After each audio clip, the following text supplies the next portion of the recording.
शास्त्र बने हैं, लेकिन आज न तो शिष्य में जिज्ञासा है, न गुरु में पढ़ाने की लालसा, क्योंकि दोनों के ही संबंध बिखरते जा रहे हैं।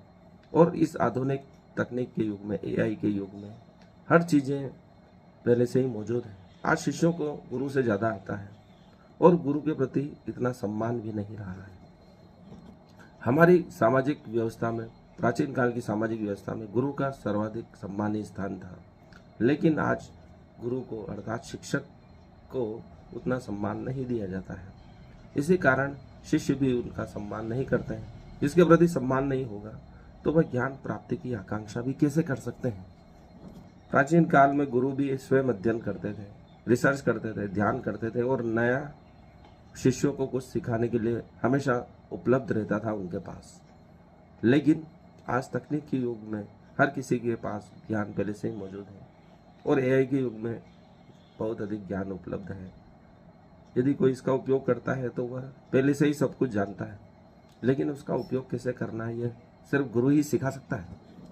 शिक्षा प्राप्त कर हम योग्य व्यक्ति बना सकते हैं, लेकिन आज युवा गलत दिशाओं में भटक रहे हैं, आईफोन की लाइन में लगे हैं। कुछ हुनर सीखकर वह प्रकृति को बचा सकते हैं, रोजगार, स्वयं का रोजगार उत्पन्न कर सकते हैं, कमर्शियल नौकरियों के लिए योग्य हो सकते हैं, स्वयं का व्यवसाय खड़ा कर दूसरों को नौकरी दे सकते हैं, इस प्रकृति को बचा सकते हैं, इस जलवायु परिवर्तन में अपना योगदान दे सकते हैं। लेकिन इन सब चीज़ों की किसी को चिंता नहीं है, क्योंकि हम सब दिशाहीन हो चुके हैं, केवल अपने स्वार्थ के लिए कार्य कर रहे हैं। और आईफोन भी उसी की निशानी है कि अपने आप के लिए करो, अपने लिए चीज़ें ढूंढो, अपनी संतुष्टि के लिए कार्य करो।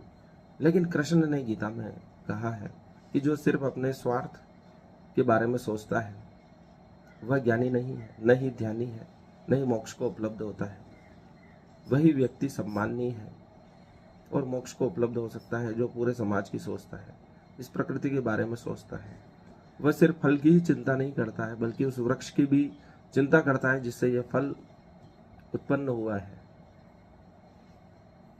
यदि वृक्ष ही नहीं रहेगा तो भविष्य में फल कहाँ से प्राप्त होगा।